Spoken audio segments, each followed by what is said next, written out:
गर्दन को नीचे करके। राधे राधे दर्शकों, आइए आज हम जानने की कोशिश करते हैं कि ज्योतिष गणना क्या है और ज्योतिष से कैसे हम प्राप्त कर सकते हैं और लाभ ले सकते हैं।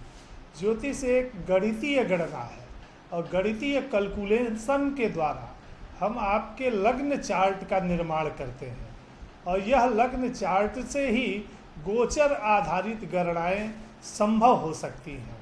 जब हम ज्योतिष की गणना करते हैं तो उस जातक का डेट ऑफ बर्थ टाइम समय लेते हैं और समय के साथ उस प्लेस को लेते हैं, जिससे हमको देशांतर अक्षांश का जो समय फ्लैक्चुएशन है वह समाप्त हो जाता है और एक्यूरेट गणना हमें प्राप्त हो जाती है। गणना प्राप्त होने के बाद हम उनके अलग अलग 2-2 घंटे का जो चक्र निर्धारित है, लग्न निर्धारित है, उसको निकालते हैं और 12 राशियां होती हैं और 12 राशियों को 24 घंटे में 2-2 घंटे में डिवाइड किया गया है। इस 2-2 घंटे में 12 राशियों का क्रम से लग्न चार्ट बनता है और 2-2 घंटे में वह बदल जाता है। जैसे क्रम वाइज जब देखें तो मेष राशियां आती हैं, मेष के बाद वृषभ, मिथुन, कर्क, सिंह, कन्या, तुला, वृश्चिक, धनु और मकर राशियां होती हैं। राशियां तो सामान्य रूप से 2-2.25 दिन एक ही रहती हैं सब जातकों की कुंडलियों में, परंतु लग्न अलग अलग होता है।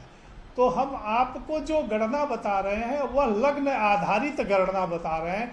इसी से गोचर गति देखी जाती है और लग्न के आधार पर हम आपसे यह बताना चाहते हैं कि किस लग्न के जातकों को कौन सा कलर और कौन सा स्टोन अपने जीवन में नहीं धारण करना चाहिए।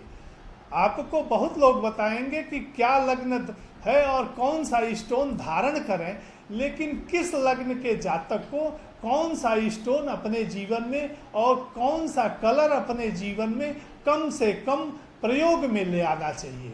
जैसे हमारे ज्योतिष गणना में पहली राशि मेष आती है, उसी तरह मेष लग्न होता है। मेष लग्न के जातकों को कभी भी अपने जीवन में सफेद वस्तु का कम से कम उपयोग करना चाहिए और डायमंड जो हीरा है उसे कभी भी धारण नहीं करना चाहिए।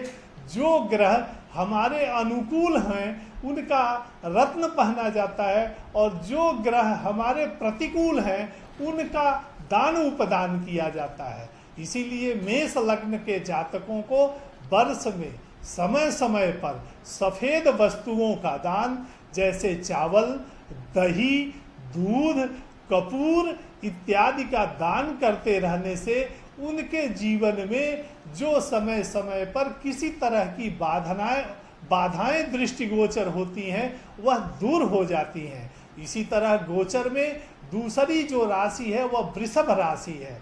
वृषभ लग्न की कुंडलियों में जो व्यक्ति को क्या करना चाहिए या क्या नहीं करना चाहिए यह जानते हैं। वृषभ लग्न के जातक की कुंडली में उनका मारक ग्रह मंगल होता है, इसीलिए वृषभ लग्न के जातक को कभी भी मूंगा नहीं धारण करना चाहिए और लाल वस्तुओं से दूरी बना के रहना चाहिए।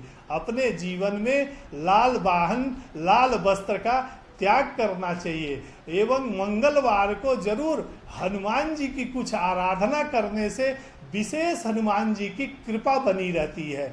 इसलिए जातकों, वृषभ लग्न के जातकों को कभी भी मूंगा और लाल कपड़ा से दूरी बना के रखना चाहिए। इसी तरह ज्योतिष में तीसरी राशि मिथुन राशि होता है। उसी तरह जन्मांक कुंडली जब बनती है तो उसमें तीसरा लग्न मिथुन लग्न कहा जाता है।